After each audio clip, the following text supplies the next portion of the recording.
Welcome to another Malicious Beating, everybody. This is DJ Malice with you guys, and it's another great edition of interview edition, of the Malicious Beating. Today I have from the band Iniquitous out of San Antonio, Texas. I'm talking with Jeff Wirth. How you doing, buddy? You there? What's up, man? Hey, man. Welcome to Nuclear Holocaust Radio. It's a pleasure for us to be able to speak with you guys about what you got going on. And let's talk about the band a little bit. How long you guys been around? Shit, man. Probably about 10 years, I guess. On and off. I mean, we started out, it wasn't anything serious.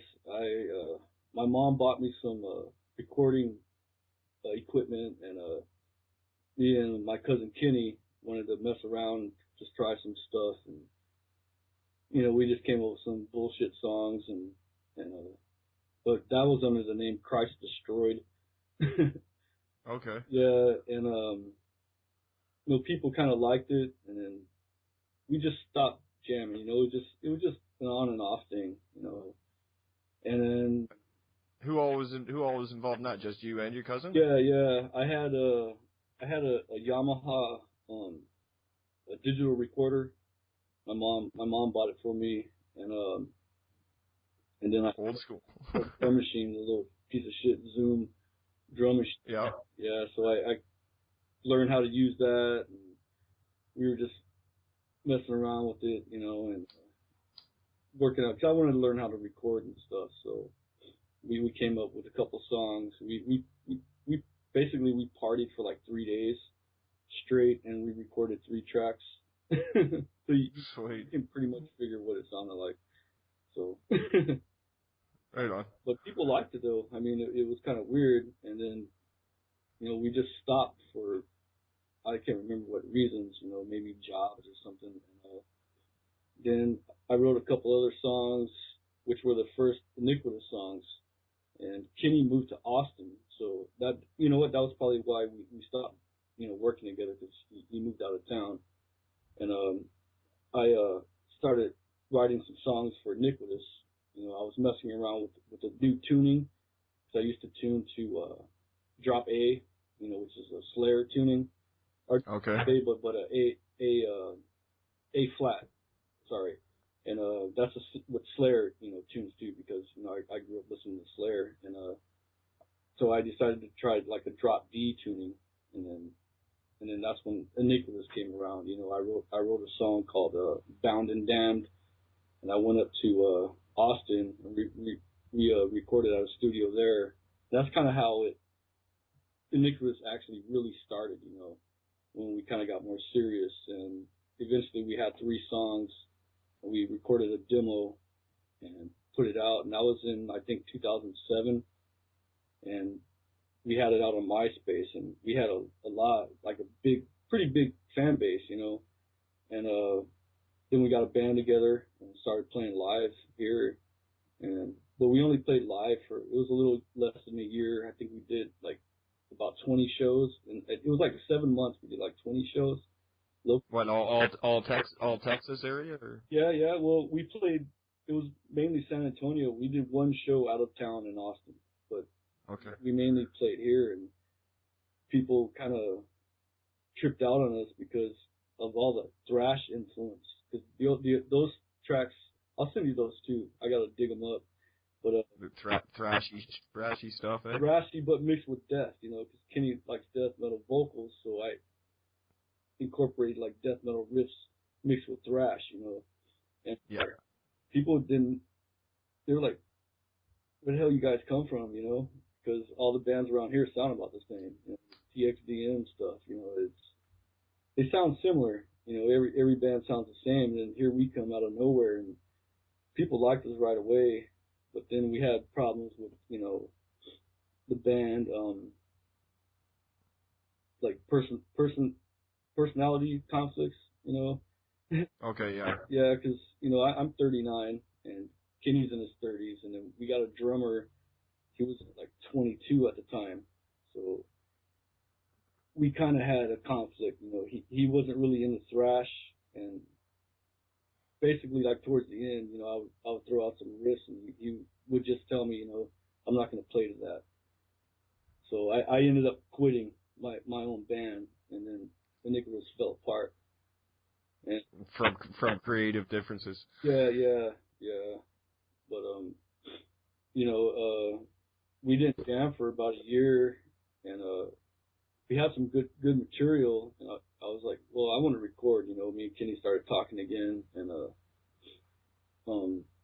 he jokingly sent me a link, from Mike Smith. Because he was available for session drumming. But we already kind of knew, we already had like somewhat of a connection with Mike Smith because you've heard of John Zig, right? Okay, yeah. Yeah, he's friends with Mike Smith Suffocation. He does their album covers and shirts. And he tattoos them, whenever they come into town. So, and Kenny is like one of Zig's best friends. They've known each other for years because Kenny used to live in Austin. He was big in the scene and all that. And I just said, you know what, I want to jam with Mike. Now, at that point, I never even listened to Suffocation. I kind of heard the name before. But I sent Mike an email, and he was like, yeah, let me hear some of your stuff, and if I like it, I'll work with you. And I sent him some tracks, and that's how it all started.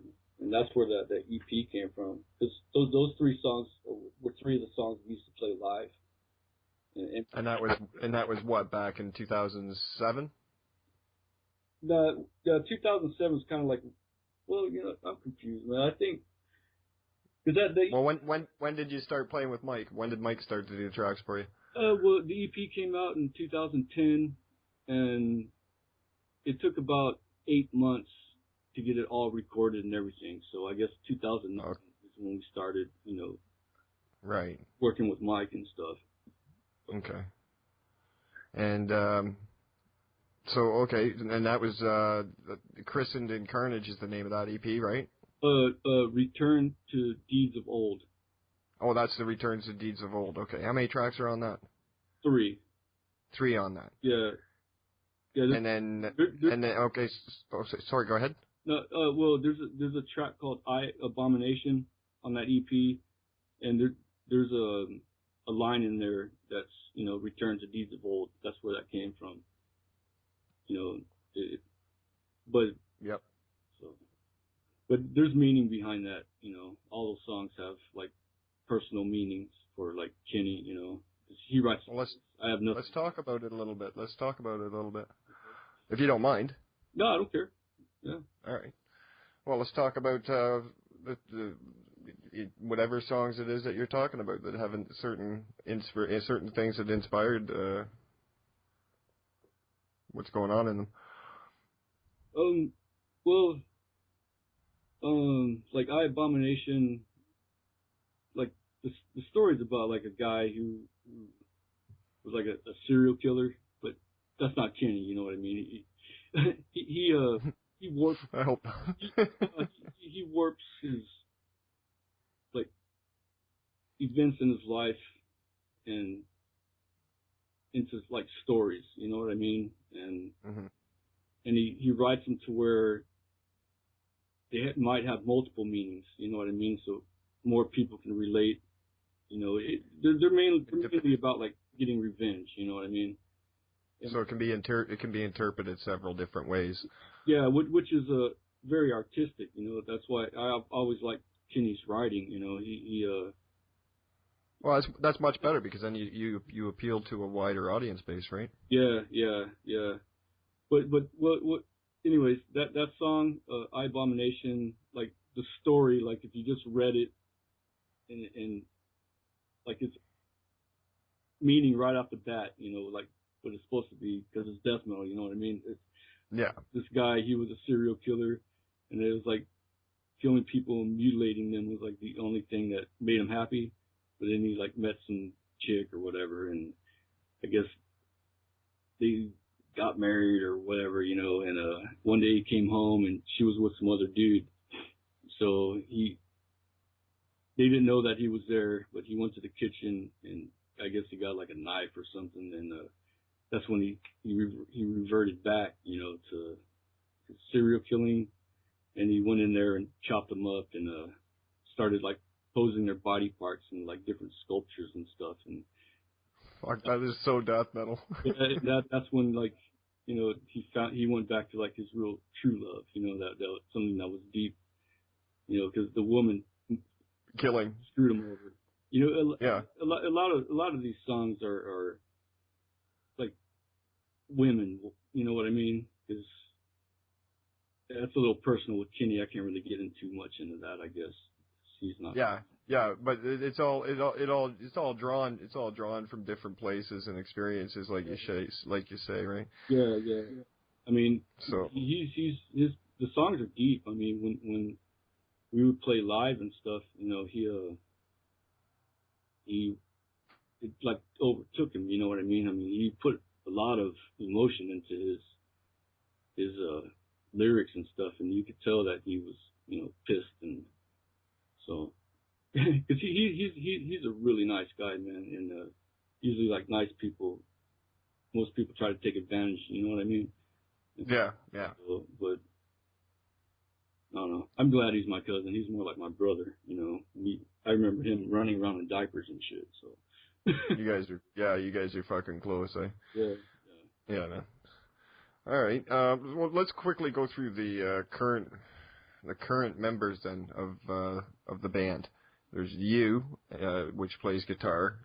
Mike Smith from Suffocation on drums. Mm-hmm. Kenny does what? Just the vocals, or does he do? He does vocals and writes the lyrics. But the Limb Splitter tracks, there was another vocalist. You know,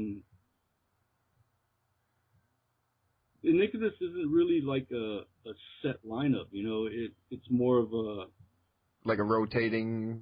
Just whoever wants to work with me. You know what I mean? And I'll work with anybody. You know, we don't like the way I write the songs. I don't really go for like a certain sound. You know, I'm not trying to sound like anything. You know, I write my songs, they just come out. You know, and if someone wants to work with me, like whatever, cool. You know, if I think, you know, like the vocalist we use, you've heard the band Solstice, right?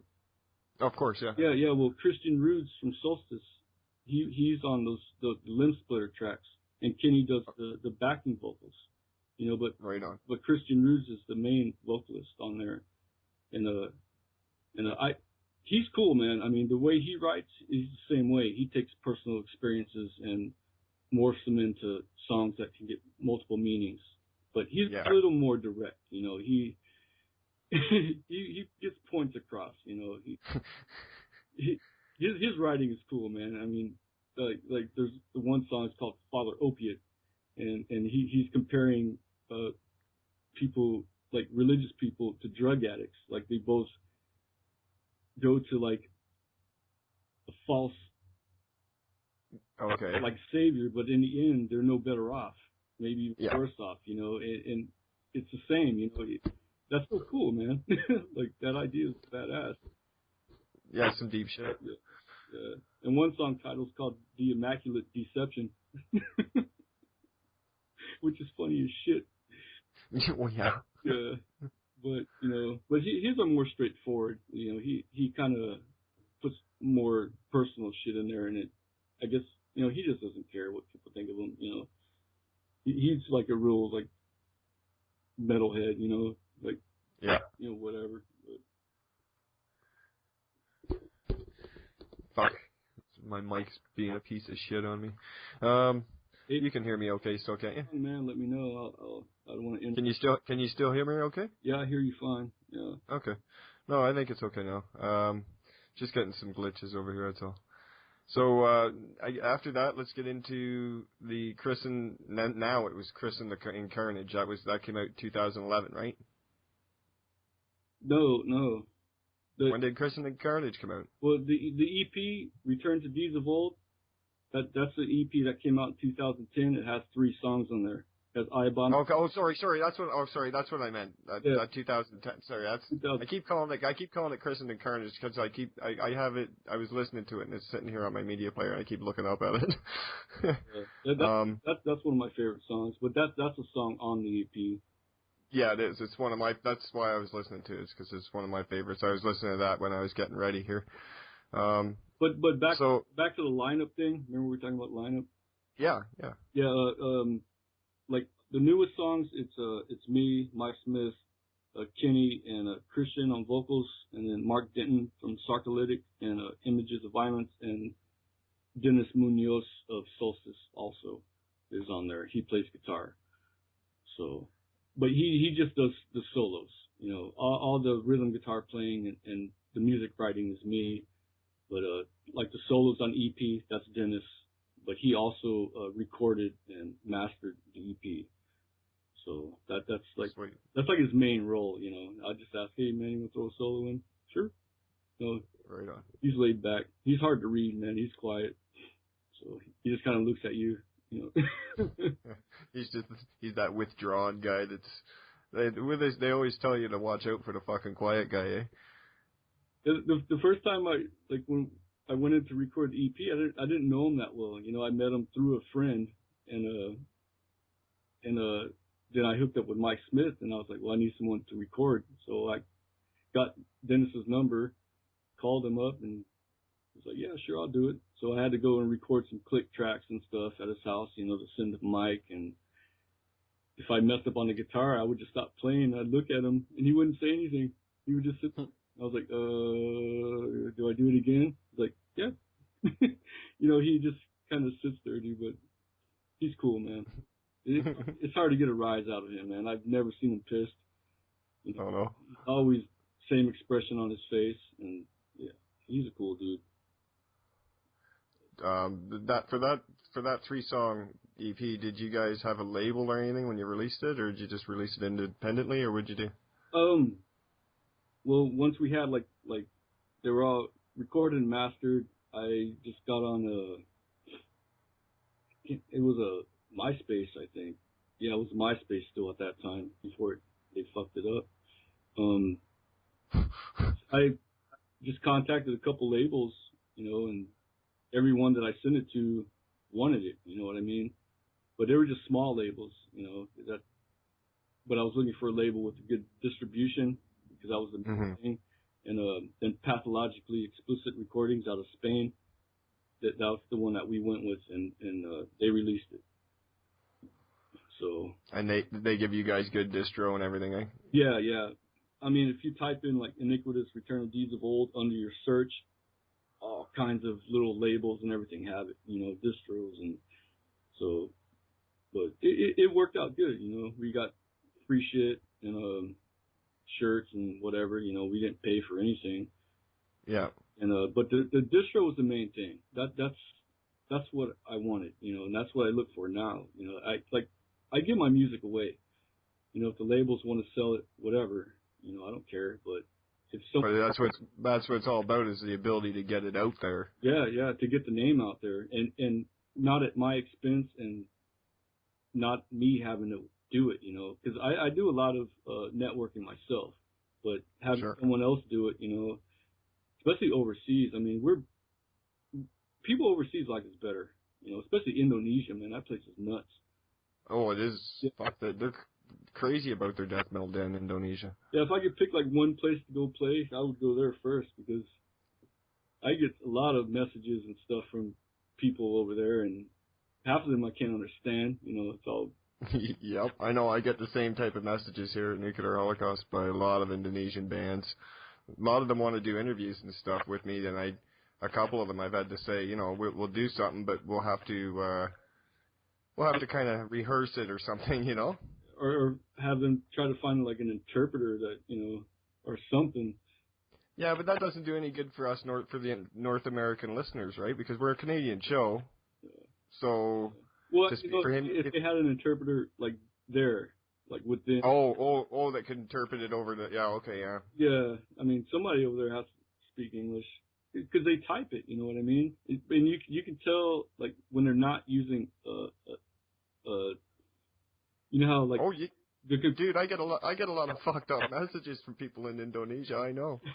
Yeah, because you can tell when they're using like a interpreter like for their text because it's all mixed up. You know, it doesn't make sense sometimes. But when someone is actually typing it, you can tell like if they know English or not. But we laugh, man. Those guys are nuts, and those bands are disgusting too. Oh, I know. Their subject matter is gross, man. A lot of those bands. Yep. Oh yeah, like bands like Turbidity and fucking all kinds of them. I know. I just did a couple of interviews with actually a couple of Colombian bands. Did one with Ancient Necropsy. And one with Iniquitous, both out of Colombia. They did all right, you know, with their English and shit. Death metal or grindcore? Oh, both death metal. Or no, sorry, Ancient Necropsy's death metal, like a brutal death metal. It's good. And Iniquitous is black metal. Okay. Yeah. And I've done quite. The Norwegians seem to be pretty good with their English. Well, they probably know multiple languages. Yeah, they're pretty good. Like, we can have a pretty relaxed interview with most Norwegians.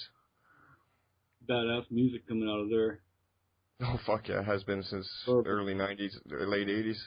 Yeah, dude, they know how to riff. Oh, yeah, they do.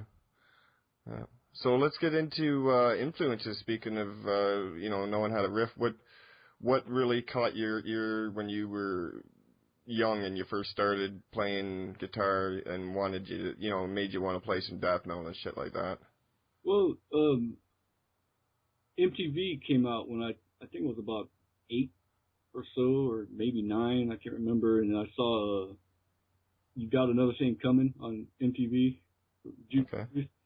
And I just liked that music for some reason, you know. But I've always liked music, though, you know. Just I was always drawn to it. But for some reason, that video and then the KK Downing and Tipton, you know, and I wanted to play guitar.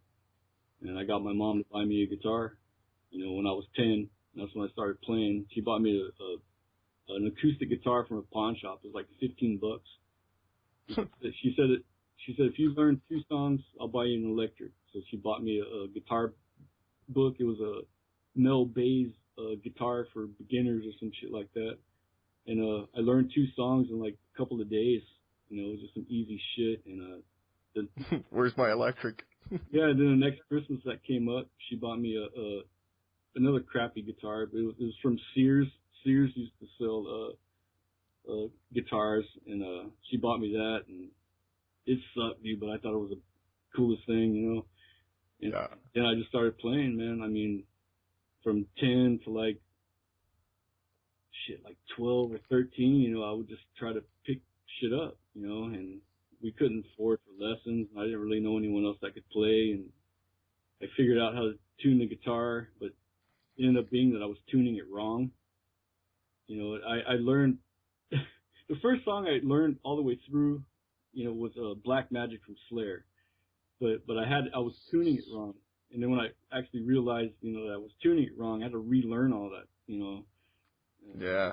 And it made sense to me because I was always wondering why the open E didn't sound right, you know. Yeah. Do you play guitar or? I've hacked around a little bit, but I'm not a real guitar player, no. Yeah, but you know, like standard tuning, you hold like the 5th fret down, and then you hit the next string open. You make them sound the same to tune. Sure. I mean, but I heard from somewhere that that's what you would do, but I was going off the 3rd fret. So you can imagine how my guitar was tuned, man. But I learned, you know, like fucked up chords, and it sounded like it though, you know, but it just wasn't tuned right. So I retuned it. I was like, fuck, you know. Then I got it, and man, when I was like 14, I think, I can't remember when Show No Mercy came out, but I learned that whole album, all the rhythms, you know, guitar by ear, with no amp on an electric guitar, and it was right. You know, I just had an ear for, you know, I learned how to tune to Slayer, you know, because I knew they were hitting an open string, so I would just hit the E, and, you know, and along with the album, and then I just set it to where it was tuned right. Then I tuned the guitar, and I just had an ear for it, man. My friends would freak out. Once I got an amp and a distortion pedal, it just took off from there. You know, and I was always big into thrash, but my only problem was I was limited to bands. You know, I would only listen to Slayer and I only listen to Metallica. You know, that's all I wanted to play. So that kind of limited me to, you know, my variety of covers and stuff. So you left Judas Priest behind once you'd found bands like Metallica and Slayer. Yeah, and funny thing is I never learned a Judas Priest song. I learned like the beginning of Breaking the Law, and that was it. Like everybody knows how to do it. The band that inspired you to pick up a guitar. Yep. You've never learned one of their songs. Nope, never. That's funny. Shit, about 10 years ago, I was trying to learn some Iron Maiden, and I couldn't even play it. I mean, no. Yeah, well, they're techniques. You know, there's like schooled musicians, I guess, and it was just so awkward, you know, because I just couldn't play their stuff, man. It was kind of hard. Like, I think now I could probably play it all, but back then I was like, wow, man, these guys are really good, you know. And well, yeah, it's not like Iron Maiden or Chumps. Yeah, they're not street players, you know, like Slayer and Metallica. They're more like street players, you know what I mean? They just kind of picked it up. Okay, I think I know what you mean. Yeah, so no proper skills, but I make up my own skills anyway. I don't like nowadays. I don't play anything else but my own shit, and you know, I make up stuff and it just sounds cool. And I was like, okay, cool, that's good, you know. But we were saying different people have kind of come in through your band. You would still be open to working with other people if somebody heard something that they liked and wanted to play with you? Yeah, I'll play with anybody. I don't care. If they can keep up, you know what I mean? As long as they have the ability and yeah. And I like how they play, you know, like their style or whatever. You know, 'cause I have another project, The Bleeding, and that's me, and there's a guy named Tazos. He lives in London. He's a killer guitar player, man. He's like a death metal Ingve. And then the vocalist lives in Greece. You know, we're working on an album right now. We have, I think, like 6 songs already done. So sick. Yeah. And he's supposed to be flying me out to London sometime for like an opening show for the release and shit. But I don't know when that's going to be. Sometime later this year or early next year or something like that. Mm. But that's all thrash. That's pure thrash. Pure thrash. Yeah. What about your last EP, the one that you did? Where did you record? I guess he does it all right there, eh? Your cousin? What? No, the EP we recorded. It was Dennis Munoz from Solstice. He's the one that actually laid down the tracks. Yeah, he actually laid down the tracks. Okay. Yeah. Back when we first started messing around, me and Kenny, remember I said we got some recording stuff like years ago, that me and him kind of messed around learning recording, but like all the Iniquitous stuff, I would just use Dennis. Yeah, I won't go through anybody else. You know? He knows what he's doing, and I'm already helping him get bands. He just had a band out of New Mexico come down last month, and they recorded an album, and you know, it's all about networking. You know, I try to help him out, and he cuts me a deal. That EP only cost us $150 to record, master, and everything. Fuck, you're making out like a thief. Yeah, well, it's Dennis, you know. But I pay him back by getting him customers. So. So plans for future releases? You guys gonna be putting out a full length or anything like that sometime, or? Well, I have 3 more songs that within like the next 2 or 3 weeks I'm gonna send up to Mike, and he's gonna throw some drums on them. But then I'm gonna start writing a full length, because like early next year, maybe January, February, me and Kenny are gonna fly up to New York, and Mike Smith will actually record us. You know what I mean? Nice. And we'll have video footage and everything. There's a studio up there called Killingsworth Studios or some shit like that. I met this guy through Mike, and he wants to record Iniquitous, and his sound quality is good, man. I mean, and they make videos. I'll send you a link, man, whenever we're done. There's a thing of, I posted on my wall on Facebook. It says Mike in the studio, and they're jamming at the studio, and you hear the sound quality and the video quality is HD, and the guy playing guitar is actually the engineer for that studio. So that's fucking awesome. Yeah. So I just want to jam with Mike. I never jammed with him. You know what I mean? It's always been long distance. He lives in New York. I live here, so we just work over the internet. Well, yeah, you can't exactly go meet for a jam session. Yeah, the songs we did for that compilation, these songs that we just released, the only ones that live in the same city are me and Dennis. And, the bass player lives in Austin. The singer lives in Michigan, and Wirth lives in New York. But the singer flew down to Texas and actually recorded. The singer is the one who actually recorded my guitar track on Dennis's equipment, because Dennis had a gig, with one of his little side band that he does on the weekends. So the Christian from Solstice actually recorded all those tracks. Well, I know any new material is good material. I'm looking forward to all of it. I still got to get my hands on the release that you guys just put out, the split. Yeah, there's 5 bands on there. 5 years. So who all's on that? A band called Ingurgitate. They're out of Houston. A band called Hod. They're out of San Antonio. Me and Dennis recorded those guys also. And then there's us and a band called Locusta. I think they're out of Ohio. And then another band called Demoniacal Genuflection. They're out of Houston also. Okay. It's pretty brutal, man. The whole thing is good. How many tracks did each band put on it?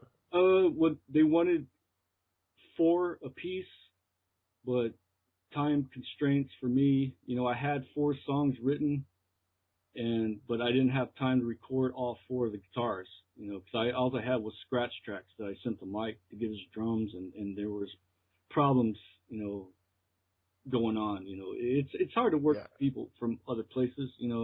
Sure.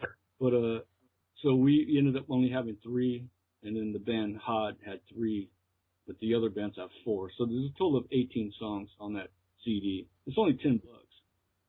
So. And where can people find that if they want to pick it up? Ossuary Industries Records, out of Houston. They have a Facebook, but I don't know it's just, if they type in Ossuary Industries Records, it'll pop up. So. Yeah, people should know that. If you want to find somebody on MySpace or Facebook, just type it into the browser, you'll find them. You can find you guys on Facebook and MySpace, of course. Yeah. One thing that's funny about the ad, you'll see like a flyer for the CD. It's U.S. shipping is free, and Canada is like something. He charges something. But yeah, I get ripped off. Fuck. So, speaking of Canada, do you know any Canadian metal at all, or no? Yeah, actually, I have a side project going on with the singer from, I think it's Abriosis or something. Abriosis. It's a girl singer. Her name's Alexis Ness. Oh yeah, okay. You know what I'm talking about? Abriosis. Yeah, that's the name of the band. Yeah, but the vocalist, we have a side project going on, so that's going to be another long distance thing.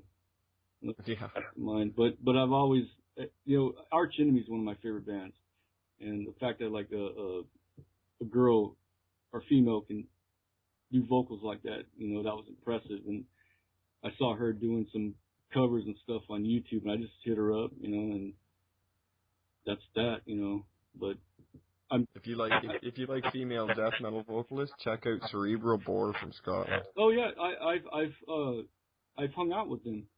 A while, man. When we first started playing, our first show was with Cerebral Bore, and I met those guys, and she wasn't doing the vocals at that time. They had a guy doing it, and then they were just here about a year and a half ago, and the guy Paul McGuire, the guitar player, he walked by and he stopped and he looked and goes, he remembered my name, dude. And we ended up hanging out with them. You know, they were really cool guys. But yeah, that girl's sick, man. Was she like 18, 19? I don't know, but she fucking rips on the mic. Yeah, yeah. Kenny doesn't really like her too much, I guess, but I don't know. He hates it when people sound good, you know. But yeah, but they were really cool, man. There's another band called Tri-Fiction. Have you heard of them? Yes, I have. Yeah, they were on tour with them the last time Cerebral Bore was here, and those are cool guys, man. Those dudes are crazy. They're I don't know. Once they get buzzing too, after their show, man, we were hanging out in the parking lot. It was me and Kenny and a friend of mine, and then it was those two bands. We were just standing like in a big circle, and they were all wasted, you know, and they were smoking and stuff. Mm-hmm. And they started talking, you know, and their accents are nuts, man. And the drunker it got, the harder it was to understand them. And they were making fun of our accents, you know. They were trying to talk like Americans, making fun of us. But it was funny, you know. They're cool. They were just like regular guys, man. You know. Yeah. Yeah. That's why it's good to be able to have the opportunity to work with people overseas and stuff. You know, people. Oh, for sure. Yeah, you know, I like it, man. You know, it's not about making money and whatever to me. You know, it's the art. You know, that's why I give my music away. You know, the labels probably don't like it, but my contracts are non-exclusive. You know, I don't want to have anyone have control of my stuff. You know, like the EP that Return the Deeds of Old, that's on 4 labels. You know, I got it on CD, I got it on vinyl, and I got it on what else do I have it on? But you have full control of all that. Yeah, I have full control. Well, you know what? We're signed to 4 labels, but only 3 labels released the EP. Because the 4th label is the one that did the split that we just put out. But we just got on iTunes, you know, and that's from a label called 5x5 Records, you know. So, and we get 80% of that. Perfect. Yeah, it's 80-20, and I sent him a message. I was like, what about, like, why don't we just do 50-50 since you're doing all the work? You know, and he was like, nah, but he thanked me for offering, because most people are greedy, but I just want the exposure, man. I want the distro. But yeah. when we do like full length, and I'll tighten down a little bit, you know, it get a little bit more serious. But we're gonna release another 4-song EP, you know, within maybe in October or something. It should be done. So That'd be cool. I'll probably play bass on that as well, you know, because, you know. Is that the one that one of the songs will be one of the ones that you showed me the guitar tracks for? Yeah, most likely. Cool. Yeah, and one of those songs will be the one that didn't make the Limb Splitter. Remember I said we were supposed to do 4, and I only had to record 3, but I already have the drums from Mike. You know, they're all done. I didn't have time to do anything else, so that will be on this next EP as well. So I guess like we said, you're not going to be doing any live shows, I guess, because, well, I guess will you? Would maybe stand-in drummer, and would you do something like that? Or? Yeah, well, we had an opportunity to play the Vegas Death Fest, you know, this year. Yeah. And Mike agreed, but he said it depended on what was going on with Suffo, and then he back out, so we canceled. We said, like, no, we can't do it. But now Mike's not in Suffocation anymore, so, you know. Now things have changed. Yeah, so maybe there's an opportunity for, like, a show or something. You know, I'd like to do at least one show with Mike, you know. Just that's cool. Everybody knows who he is, you know. Oh, yeah. I've seen him a few times. Yeah, they're on tour right now, and they don't even have Frank on vocals either. Okay. Yeah, they have the dude from Decrepit Birth doing vocals. Okay, yeah, I know who you mean. Yeah, and the drummer they're using right now is a guy. His name is Dave Colross or something like that. Oh, yeah, guy from Nile. Oh, is that where he's from? I didn't recognize the name. Yeah, but yeah, the guy sounds good. You know, so, somebody sent me a. Oh, he's a killer. He's a fucking killer drummer, but. Yeah, the vocalist sounded like Frank almost. You know, maybe even better. Yeah, the guy who did our T-shirt design, the first shirt, he lives in Germany or something like that, and he just went to the show, and he sent me a video footage from his phone this was like a couple of days ago, and they still sounded good, you know. Mm-hmm. But it's what? Go ahead.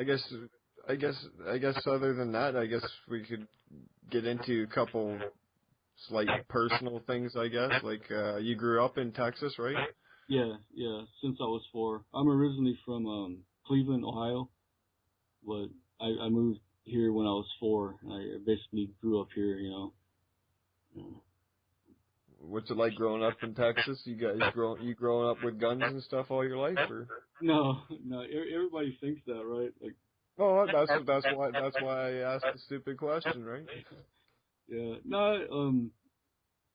It's a stupid question, but people want to know that have never been there. Yeah. Well, my mom raised us by herself, so and she I guess she didn't have a gun, you know. But most, you know. Mom wasn't packing a shotgun. No. I have one. You're packing one, but she. Yeah. But most people do. I mean, especially, you know, once like when Obama got elected, he was against like the guns and stuff, kind of. So people just started buying them like crazy, you know. And but you know, there are guns everywhere, man. Because there's a lot of like farmland and ranches and just hunters all over the place. So yeah, so we both laugh about it, but you understand the stereotyping. Yeah. But I've always heard, you know, like there's guns everywhere, but that's in the United States, though. You know, that's one thing why we really haven't been invaded. You know, because everybody has guns. You know, or just about everybody has guns. You know, it's not just our military. You know, so it's. No, Canada's the same way. You can have a gun up here, no problem. Everybody's got guns. You guys have a waiting period? Yes, we do have a waiting period. For rifles also? For everything. And if you actually, to own a pistol up here, though, you need to have a special license to own a pistol. Oh, yeah, here there's like I think it's like a 3 to 5 day waiting period, but for rifles and shotguns, you can go in and then walk out with one. Oh, see, up here, there's a waiting period for everything, and you know, long guns, you need a registration to go in and buy one. You need to have a gun license, and then to have a pistol, you have to have a special gun license to have a pistol, and you don't use it at the range. And then if you want anything that's considered like an assault weapon, like or an automatic, then you would need a prohibited weapons license to have something like that. Yeah. Automatics are illegal here, but rifles, you know, you just go in and they do a quick background check, and within like an hour, you can walk out with a rifle or a shotgun. With pistols, it's different. You don't need a license. You know, if you want to carry a loaded gun concealed, you need a concealed handgun license, but you just go to a class and that's it, you know, and then you get it. Yeah. Just as long as you're not a felon, you know. Oh yeah. You have a big record, though, and they're not going to give you. Yeah, I need a license to my Glock 10. But I think most felons have guns anyway. You know, just get them from somewhere else. So what is do you have like a second love, something you grew up doing, like a major hobby? No. Nothing? It's always been the music, yeah. I mean, music just goes through my head all the time. Sometimes it's a nuisance. I'm always coming up with riffs and patterns in my head, you know. Yeah, at times when you shouldn't be thinking about that. Yeah, like when I'm at work and stuff or just whatever. And sometimes it's just an annoyance, but I can't turn it off. Yeah, your boss is in the middle of reaming you out, and all you're thinking is a chain of riffs that you got for your next tune. Yeah, you know, basically. But I just started a new job, man, in January. Cause my old boss, you know, I worked for him for about 7-8 years or whatever. He was a dick, so now I'm pretty much my own boss. I work second shift, and I'm a machinist, and I have 20 years experience, or like 21 years experience actually in this new job. My position, I'm just a troubleshooter. I don't actually do the work anymore. If something happens, then I figure out what's wrong and I fix it. Like if it's a program problem or a tool problem or something like that. But I work second shift and I'm the only tech, and I just wait around till something happens. Like Thursday, I didn't do anything. I was there for 11 hours. I didn't do shit. That's the kind of job everybody wants, man. Yeah. And there's a supervisor at night, but he can't tell me what to do. He's in charge of the operators that operate the machines. My boss is on days. And so I'm basically my own boss. I take lunch when I want, I take my breaks when I want, and if something happens, I just get it done and they leave me alone. And, that works. Yeah, and I'm making more money doing it and for doing less, But it took over 20 years to get to this, And I guess on another personal note, I'm having a beer right now. If you were to sit down and have some drinks, are you a beer guy or are you a hard liquor guy or what? Mainly beer. I used to drink a lot of liquor, but I'm not getting any younger, and none of us are, buddy. Yeah, just I don't know what kind of toll I've taken on my body over the years. Yeah, it hurts after a while. Yeah, me and my older brother, we started partying young. I think first time I got drunk, I was like 11. And it just that is young.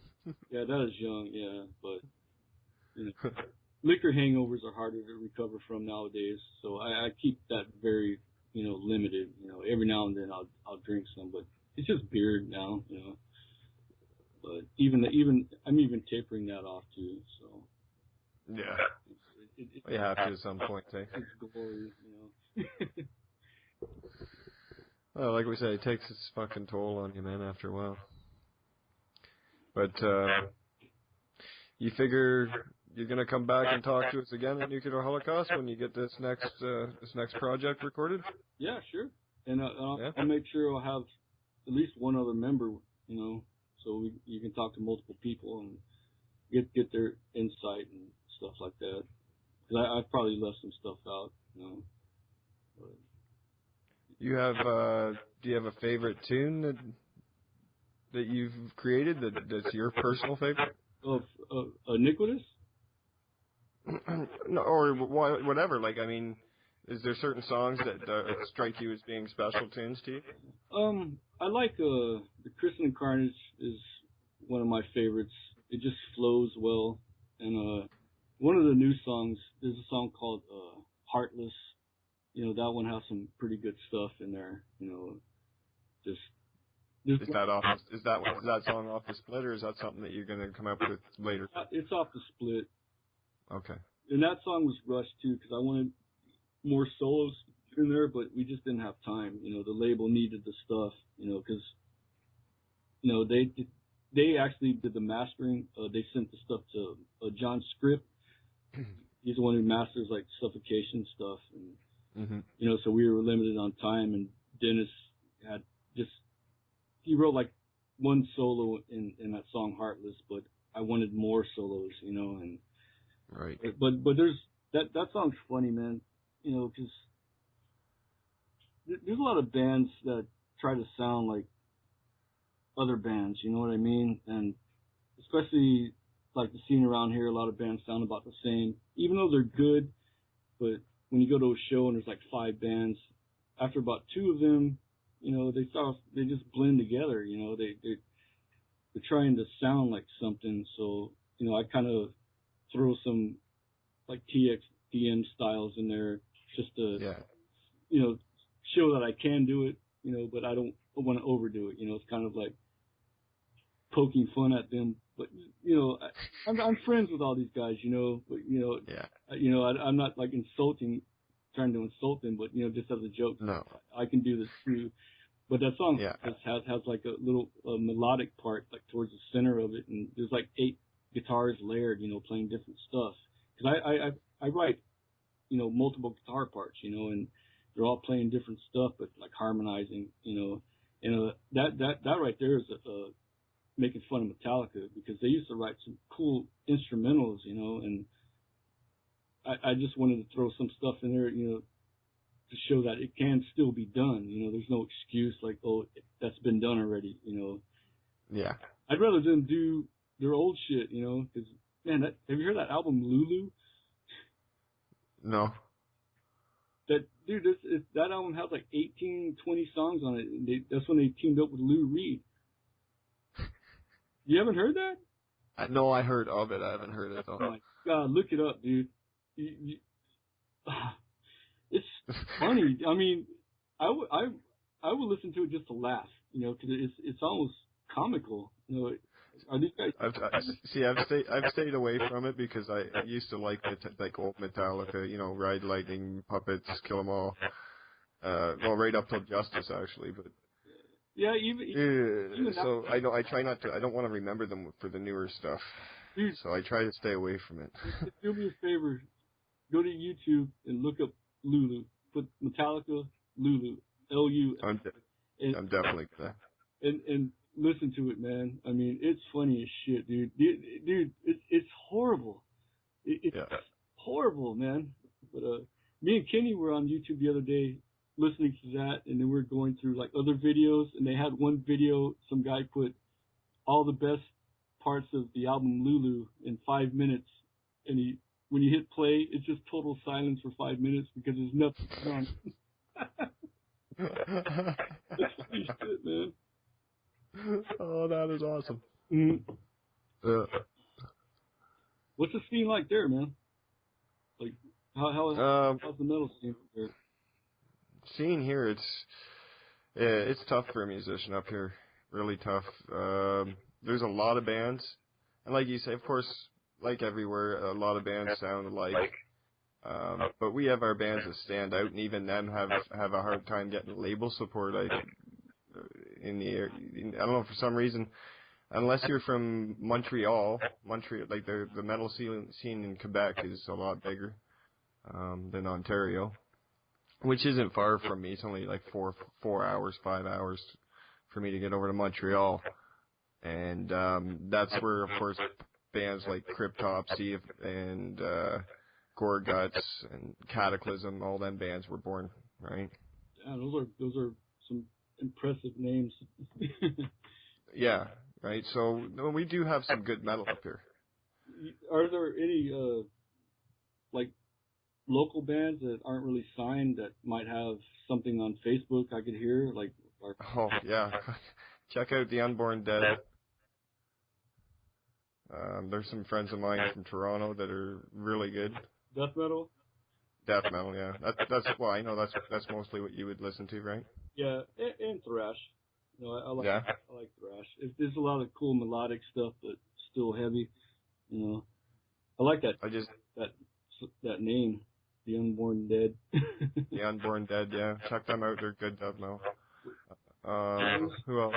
I just did an interview with a Norwegian thrash metal band actually that are unsigned still. What are they called? Dead Trooper. Yeah, I'm always looking to hear new bands, man. Yeah. Oh, we got a lot of good death metal up here and stuff. Strings of Aries is another band I know up here. Fuck, there's so many I'm gonna blank. But like the Unborn Dead and Strings of Aries, they're both friends of mine. So. Aries. What, Strings of Aries? Yeah. Aries is like the god Aries. Ares. Yes. Okay. All right. Cool. Are you a musician? Oh, and check out Archfire. Are you a musician? No, I'm actually not. I've done a little bit of fucking around vocals. That's about it. And I've hacked around on the guitar. Do you have anything recorded? No, I'm in the middle of doing a little project on vocals, and I'm helping program the drum machines. What's that project name? You know what? We haven't even come up with a name yet. We're just kind of getting into it. So because I'm doing this every week, I don't want to start dumping names out here that aren't for sure yet or anything like that. We're not quite sure what we're going to do yet. That's cool. But if you check out Archspire, they're from Vancouver. They're a technical death metal band that's pretty crazy too. Cool, man. Sounds cool. But anyways, I guess I don't know. You got anything else that you want to throw in here? Anything else you want to talk about, or? I don't know, man. I'm not really much of a conversationalist. Even though no, I know. I've pretty much gone through my standard list of, you know what I mean, shit to talk about for the band and shit like that. But I look forward to having you back on the show, and want to say thanks for coming and doing this this time around. Cool. It was a pleasure. Thanks for having me, man. So this is my first audio interview. So. Oh, it's probably first. Have you done interviews with Canada before? Maybe a webzine or something. I've done several, but I just don't know where they're from, you know. Mm. Yeah, it's hard to keep track of that shit, I guess. Anything else you want to know? I mean, anything. I don't care. I don't know. Like, do you have any, what about religious overtones in your music and stuff like that? How do you feel about religion? I don't like it. I think it's just made up bullshit, I guess. Like, the Limb Splitter tracks, they all they're kind of religious based, but not satanic, because Satanism is just as dumb as Christianity. Because it's the same shit, you know what I mean? I mean, how can you not believe in one and then believe in the other part, you know? They go hand in hand. Yeah, well, you're still, and if your argument is being a follower or whatever, I mean, you're still following. Yeah. But Christian from Solstice, his main topics are usually about drug addiction or like religion, you know. So he just puts them together, you know. But one thing I didn't get to mention on the Limb Splitter thanks list that I did, the song Heartless, it's spelled, you know, HARTLESS. It's kind of like a tribute to one of Christian's co-workers. He had a 13-year-old daughter that got sick, and the doctors gave her some kind of antibiotics or something, and she ended up being allergic to it, and it killed her. Oh, wow. Yeah, so that I didn't, you know, by the time the layout stuff was already done, I couldn't add, you know, the explanation to that, but I wanted, you know, people to know that song is actually like a true story, and that, like, Christian's friend, which is the father, he really got upset over it and hating God and stuff. So that song is basically, you know, about like where the fuck were you, you know? Like, you say you're there and protect and all that, but it's just bullshit, you know. And that song is actually a true story, you know. But, you know, we weren't able to include lyrics or anything on the layout, so a lot of people might not know that, you know, that song actually has a deep meaning to it, you know, personal meaning for Christian and, you know, his friend and all that. And well, it's good of you to mention that and give him a shout out here. Yeah, well, yeah, Christian asked me, you know, he was like, you know, would it be cool if I wrote about that, you know, and, you know, would I have a problem with it? But I was like, oh, fuck no, you know, because at that time, you know, my daughter, you know, she was 14, you know, and, you know, close in age, and I couldn't imagine, you know, what that guy went through, you know, because.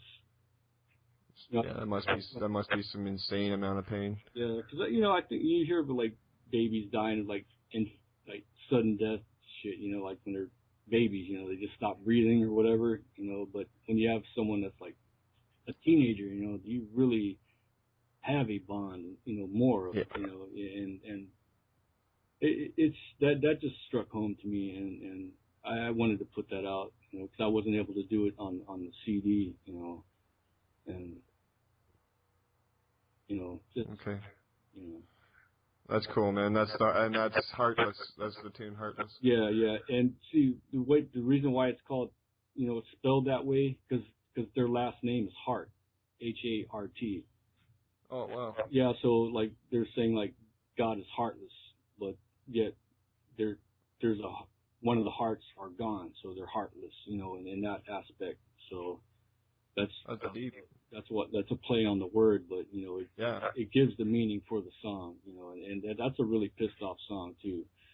So and that's the one that has like the good instrumental part in the center, and that song right there has a 56 riffs in it. In just under 7 minutes, I packed 56 guitar riffs in there.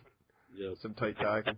Yeah, Mike Smith, man, he hated that song. He called it the concerto because it has so many changes in there, but they all flow, because that's very important to me. And I'd like to after this, I'd like to get into like how I write my songs, like my style, if that's okay. Yeah. But anyways, Mike Smith, he sent me a message one day. He texted me and he was like, I'm into this song. I'm 2 minutes into the song and it seems like I've been working on it for 6 weeks. And he was like, what the fuck's the matter with you cats? Because there's so many changes in there.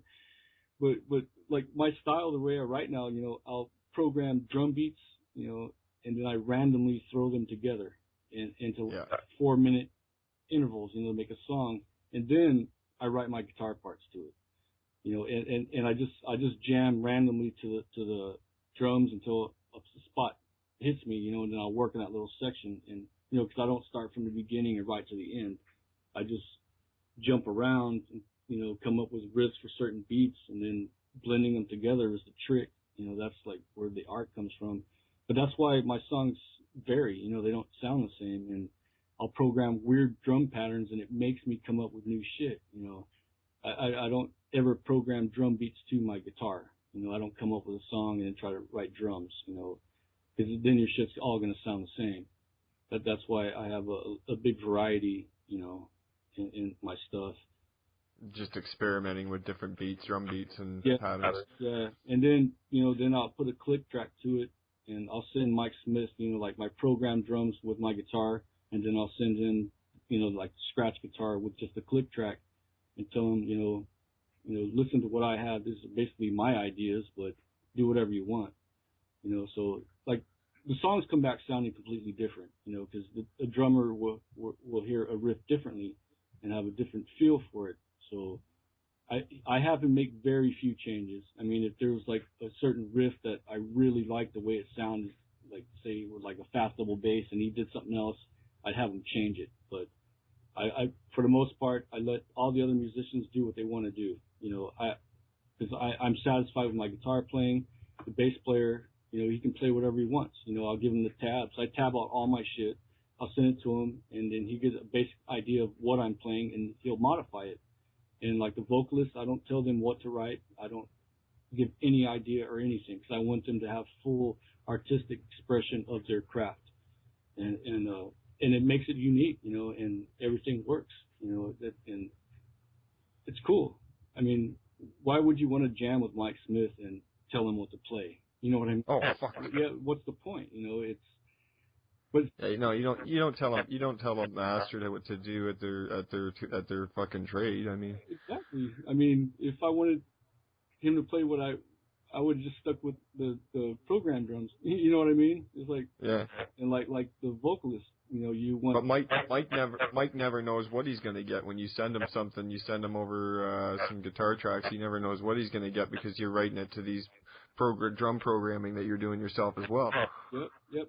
That song Father Opiate. That's one of the songs off the Limb Splitter. He posted that song on his personal Facebook page, and he said he put a title on it. It said probably the sickest song he's been a part of yet. Nice. Out of anything, I mean, because that's gonna make you feel good. The EP he knocked out pretty quick, but these songs, man, it took him a while. So he's probably starting to kind of fall in love with the project a little more and put a little bit more into it, maybe. Yeah, when I first talked to him about the Limb Splitter tracks, I called him up and because I wanted to discuss, like what I was kind of looking for. I wanted all kinds of variations of styles in the drumming, because I like how like jazzy beats sound with death metal riffs, or like a lot of groove. Mike Smith was very happy that I said that. You know, like I told him, just do whatever you want. You know, just I want this and this and this and this and that. You know, just throw in all kinds of styles. You know, and he goes, man, I'm very happy that you said that, because he was already sick of playing double bassing and blasting all the time.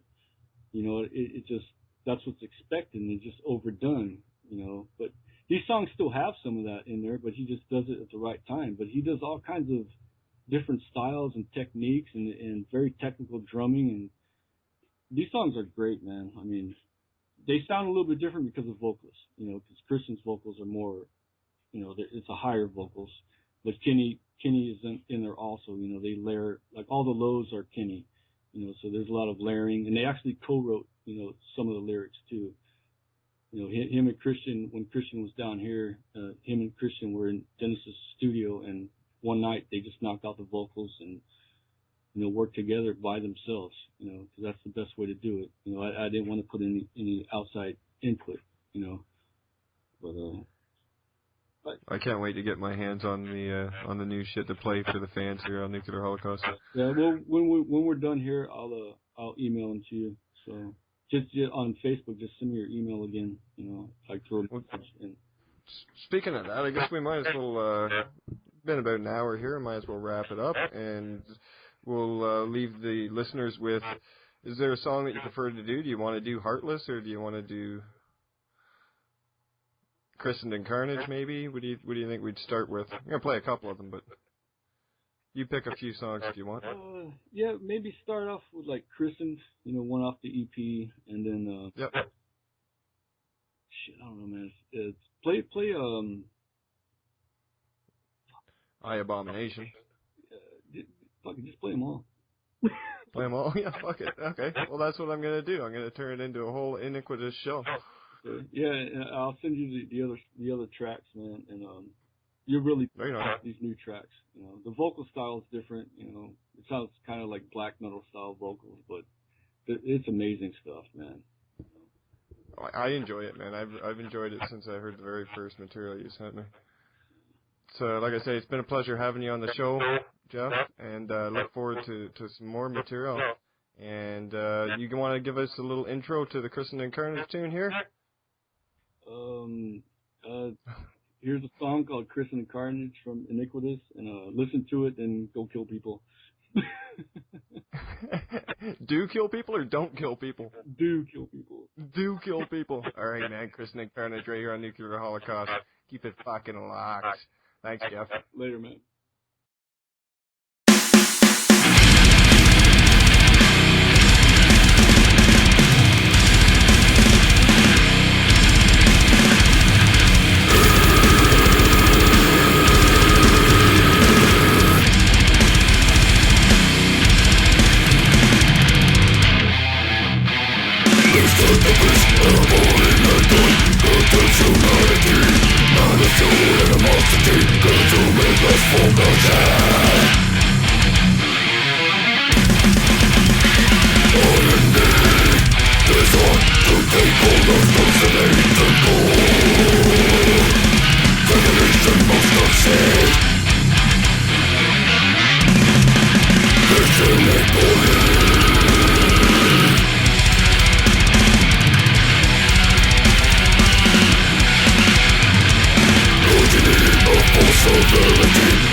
Is best upon their knees.